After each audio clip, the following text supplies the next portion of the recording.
Imagine कीजिए आप बेंगलोर में एक यूएस कंपनी के इंडियन ब्रांच में काम करते हैं। पिछले साल आपके 10 आरएसयूज वेस्ट हुए। वैल्यू सिर्फ 2 लाख रुपए। आपने सोचा इतनी छोटी चीज़ आईटीआर में कौन लिखता है। 2 साल बाद इनबॉक्स में एक मेल, इनकम टैक्स डिपार्टमेंट से नोटिस। क्योंकि आपके फॉरेन डीमैट अकाउंट की पूरी जानकारी इनकम टैक्स के पास पहले से थी। अब लेकिन ये बात टैक्स की नहीं रही, पेनल्टी की हो रही है। आज के वीडियो में हम फॉरेन एसेट्स की आईटीआर डिस्क्लोजर को ए टू जी डिकोड करेंगे। कौन, क्या, कब, कहां और कैसे। नमस्कार दोस्तों, welcome back to tax knowledge. Video end तक देखिए क्योंकि लास्ट में एक क्रिस्प रिकैप भी है जो आपको स्क्रीनशॉट करके रख लेना चाहिए। 3 नंबर स्क्रीन पर देखिए। 10 लाख रुपए। ब्लैक मनी एक्ट के अंदर अनडिस्क्लोज फॉरेन एसेट्स पर इतनी पेनल्टी लगती है पर ईयर। ये चालान नहीं है, ये भूकंप है। दूसरा नंबर 100+। इतनी जुरिस्डिक्शन इंडिया के साथ आपके फाइनेंशियल डेटा ऑटोमेटिकली शेयर करती है सीआरएस और फाटका के अंदर। मतलब आपका यूएस ब्रोकर खुद डिपार्टमेंट को बता रहा है कि आपके पास क्या है। छुपाना ऑप्शन ही नहीं है। और तीसरा ज़ीरो। अगर आपकी इनकम ज़ीरो भी है, टैक्सेबल लिमिट से नीचे भी है, फॉरेन एसेट्स है तो फॉरेन एसेट्स है तो रिटर्न फाइल करना मैंडेटरी है। ये रूल ज़्यादातर लोगों को पता ही नहीं है। तो सबसे पहला सवाल, रिपोर्ट किसको करना है। जवाब एक ही चीज़ डिसाइड करती है, आपका रेसिडेंशियल स्टेटस। आईटीआर 2 के पार्ट ए जनरल में सेक्शन 6 का टेस्ट है, कितने दिन इंडिया में रहे। 3 बकेट बनते हैं, R O R resident and ordinary resident, R N O R resident but not N ordinary resident and और एन आर नॉन रेसिडेंट। अगर आप आर ओ आर हैं, जो इंडिया में रेगुलर रहने वाले 95% सैलरीड लोग होते हैं, शेड्यूल एफ ए आपके लिए मैंडेटरी है। आर एन ओ आर और एन आर को जनरली शेड्यूल एफ ए नहीं भरना होता है। एग्जाम्पल लेते हैं, राहुल 2023 में यूएस से वापस आया, अब पुणे में है, पूरे साल इंडिया में रहा। राहुल आर ओ आर है, शेड्यूल एफ ए भरेगा। उसकी बहन प्रिया अभी भी न्यू जर्सी में है, प्रिया नॉन रेसिडेंट है, उसके लिए शेड्यूल एफ ए नहीं है। और एक अपडेट जो आपको कहीं और नहीं मिलेगी,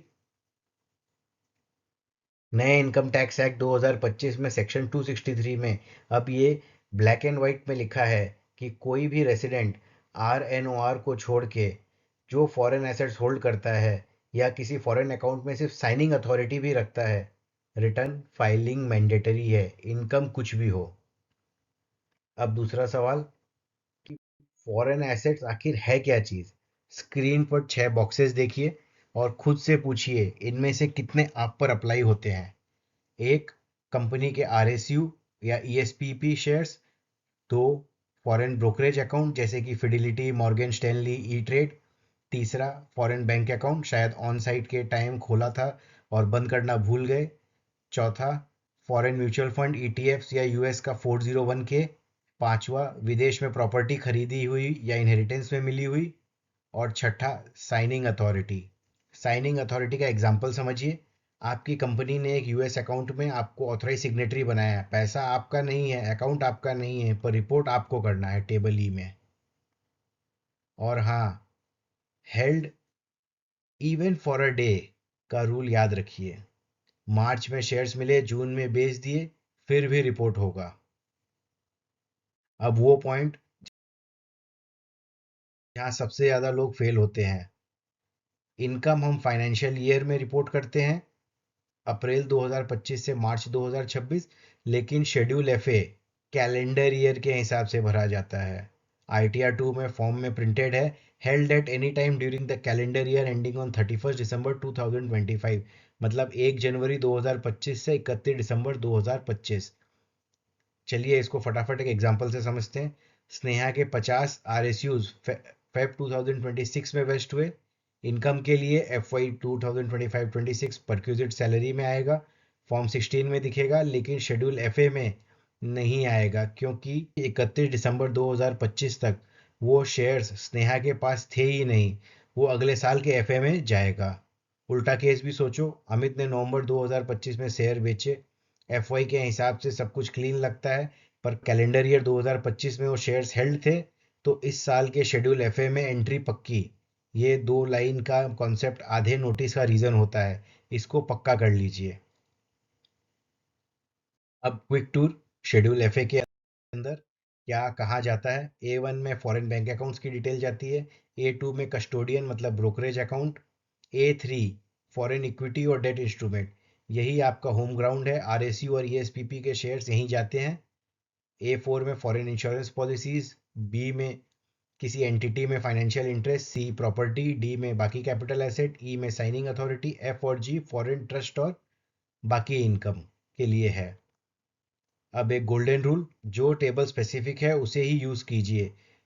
मान लीजिए आपके पास अगर एप्पल के लिस्टेड शेयर्स हैं तो वो A3 में जाएगा, वही शेयर्स जिस ब्रोकर के पास पड़े हैं वो अकाउंट A2 में जाएगा। दोनों अलग अलग एंट्री हैं, शेयर्स भी और अकाउंट भी। चलिए अब लैपटॉप खोल कर करने वाला काम करते हैं। टेबल A3 असली में भरते कैसे हैं, एक एग्जाम्पल के साथ चलते हैं। रोहन को माइक्रोसॉफ्ट के 20 RSUs मिले, 10 शेयर्स मार्च 2025 में मिले और 10 शेयर्स सितंबर 2025 में मिले। दो लॉट मतलब दो रोज। आइए अब फील्ड्स देख लेते हैं।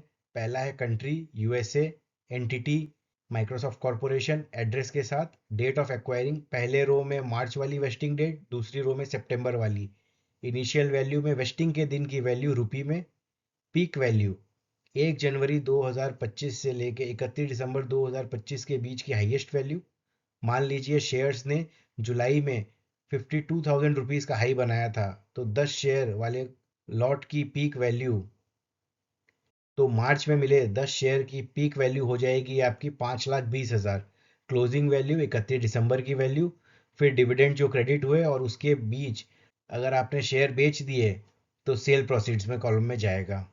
एक प्रो टिप मैं आपको देना चाहूँगा कि ब्रोकर का एनुअल स्टेटमेंट डाउनलोड कीजिए और SBI का TT रेट, बाइंग रेट और SBI के TT बाइंग रेट से इसको कन्वर्ट कर लीजिए। गैसवर्क मत कीजिए, स्टेटमेंट से कॉपी कीजिए। एसेट दिखाना तो सिर्फ आधा काम है। अब इनकम, 3 शेड्यूल्स एकदम सिंपल है। इवेंट 1 है वेस्टिंग, उस दिन शेयर्स की वैल्यू आपकी सैलरी की परक्यूजिट होती है, कंपनी TDS काट चुकी होती है, फॉर्म 16 में दिखता है, शेड्यूल S में जाता है, ये मोस्टली ऑटो पॉपुलेट होता है। इवेंट 2 डिविडेंड, माइक्रोसॉफ्ट ने रोहन को साल भर में 15,000 रुपये डिविडेंड दिए, ये शेड्यूल OS में जाएगा। स्लैब रेट पर टैक्स लगेगा और US ने सोर्स पर टैक्स भी काटा होगा, पर उस पर हम आगे बात करते हैं। और तीसरा इवेंट है सेल, रोहन ने अपने 2022 वाले पुराने शेयर 2025 में बेचे, तो 24 महीने से ज़्यादा होल्ड किए थे तो लॉन्ग टर्म कैपिटल गेन होगा, 12.5% का टैक्स लगेगा। अगर 24 महीने से पहले बेच देते हैं तो वो शॉर्ट टर्म पकड़ा जाएगा और उस पर स्लैब का रेट लगेगा। और ये सब शेड्यूल CG में डिस्क्लोज होगा। और दो छोटे पर खतरनाक स्टेप, यही फॉरेन इनकम शेड्यूल FSI में कंट्री वाइज रिपीट करना है। और पार्ट बी TTI का क्वेश्चन 19 जो कि है क्या आपके पास फॉरेन एसेट्स हैं, यस टिक करना है, नहीं किया तो रिटर्न डिफेक्टिव हो सकता है। अब वो पार्ट जहां आपका पैसा वापस आता है, फॉरेन टैक्स क्रेडिट। एक सीधे एग्जांपल से समझते हैं। कविता को 1 लाख रुपए का US डिविडेंड मिला, US ने DTAA के हिसाब से 25% यानी कि 25,000 वहीं टैक्स काट लिया। इंडिया में कविता का स्लैब रेट के हिसाब से टैक्स 30,000 बनता है, तो क्या टोटल 25,000 गए? नहीं। रूल यही है कि क्रेडिट मिलेगा, फॉरेन टैक्स क्रेडिट और इंडियन टैक्स दोनों में से जो लोअर होगा। यहाँ लोअर है 25,000, तो कविता को इंडिया में सिर्फ 5,000 एक्स्ट्रा देना होगा, टोटल 30,000, डबल टैक्स ज़ीरो। इसका जो प्रोसेस है वो 4 स्टेप का होता है। पहला स्टेप है पूरा डिविडेंड शेड्यूल OS में रिपोर्ट करें। दूसरा स्टेप शेड्यूल FSI में कंट्री वाइज इनकम को और फॉरेन टैक्स को रिपोर्ट करें। स्टेप 3 शेड्यूल TR में सेक्शन 90 का रिलीफ समराइज करके क्लेम करें। स्टेप 4 फॉर्म 67 को ऑनलाइन भरें टैक्स विथहोल्डिंग के प्रूफ के साथ। आइडियली रिटर्न भरने से पहले फॉर्म 68 मिस किया तो क्रेडिट डिनायल का नंबर 1 रीजन वही है, लिख लीजिए। अब एक अपडेट जो आपको कॉम्पिटिटिव एज देगा, क्योंकि ये भी बहुत कम लोगों को जानकारी है, जिस क्योंकि इसकी बहुत कम लोगों को जानकारी है अभी। नया इनकम टैक्स एक्ट 2025 और रूल 2 और इनकम टैक्स रूल 2026 आ चुके हैं और टैक्स ईयर 26-27 से एप्लीकेबल होगा। अगले साल से फॉर्म 67 को फॉर्म 44 रिप्लेस कर देता है। और इसको फाइल करने का जो टाइम है वो टैक्स ईयर ख़त्म होने से 12 महीने तक का कर दिया गया है। और यहाँ पर एक नया ट्विस्ट है, वो है कि अगर आपका फॉरेन टैक्स क्रेडिट 1 लाख से ज़्यादा है तो आपको फॉर्म 44 जो है एक चार्टर्ड अकाउंटेंट से सर्टिफाई करा के फाइल करना होगा। इसको नोट कर लीजिए, ये अगले साल आपको काम आएगा। अब मैं आपको 5 गलतियां बताना चाहता हूँ फटाफट, जो नोटिस को बुलाती है। पहला है, सिर्फ 3 शेयर है, छोड़ो, क्या रिपोर्ट करना है। ध्यान रखिए, कोई मिनिमम लिमिट नहीं होती है। दूसरा, एसेट्स को अप्रैल और मार्च के हिसाब से भरना है, नहीं, उसको कैलेंडर ईयर के हिसाब से भरना है, याद है ना आपको। तीसरा, बेचे हुए शेयर स्क्रिप करना है, नहीं, याद है ना आपको, held at any time during के रूल को फॉलो करना है। चौथा, एफटीसी क्लेम करना है तो फॉर्म 67 भरना मत भूलिएगा। पांचवा, फॉरेन एसेट्स के साथ अगर आपने आईटीआर 1 फाइल किया तो वो गलत नहीं है, वो अलाउड ही नहीं है, आईटीआर 2 या आईटीआर 3 जाएगा। इन 5 में से एक भी गलती की तो रिटर्न भरने की जो आपकी पूरी मेहनत है फॉरेन एसेट से रिलेटेड, उस पर पूरा पानी फिर सकता है। चलिए, जैसा मैंने आपको प्रॉमिस किया था, एक क्विक रिकैप कर लेते हैं 6 पॉइंट्स का। इसको आप स्क्रीनशॉट करके भी रख सकते हैं। पहला पॉइंट, आरओआर प्लस कोई भी foreign asset schedule F A mandatory, income चाहे जीरो हो। दूसरा, एसेट कैलेंडर ईयर वाइज जाएगा, January to December. Income financial year wise जाएगी, अप्रैल टू मार्च। तीसरा, R S U E S P P table A3 में जाएगा। हर lot के लिए आपको अलग रो में एंट्री करनी पड़ेगी। पीक वैल्यू को रिपोर्ट करना मत भूलिएगा। चौथा, डिविडेंड ओएस शेड्यूल में जाएगा। अगर आपने शेयर बेचा तो वो सीजी शेड्यूल में जाएगा, और वेस्टिंग में जो आपको शेयर मिलता है वो शेड्यूल एस में जाता है, जो कि सैलरी का शेड्यूल है। और यही सब एफएसआई में रिपीट होता है। पांचवा, क्रेडिट चाहिए तो शेड्यूल टीआर भरिए और फॉर्म 67 को अलग से भर के उसको क्लेम करिए। छठवा, आईटीआर 2 यूज करिए और पार्ट बी टीटीआई का फॉरेन एसेट्स का जो क्वेश्चन है उसका आंसर यस कीजिए। बस यही पूरी गेम है। तो दोस्तों, अगर ये वीडियो आपको पसंद आई है तो लाइक का बटन जरूर दबाइए। इससे ये वीडियो उन लोगों तक पहुंचेगी जिनके पास भी कंपनी के यूएस शेयर्स पड़े हैं। और वीडियो आप अपने ऑफिस ग्रुप में भी शेयर कीजिए। मेरी बात मानिए, आधी टीम जो होगी आपकी वो इस कन्फ्यूजन में होगी कि रिटर्न में क्या भरना है क्या नहीं भरना है।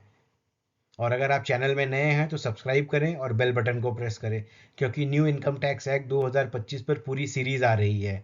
अपने आरएसयू ईएसपीपी शेड्यूल एफए के सवाल को आप कमेंट में लिख सकते हैं, मैं हर कमेंट का जवाब देता हूँ। मिलते हैं अगली वीडियो में, तब तक टैक्स नॉलेज के साथ बने रहें। धन्यवाद दोस्तों।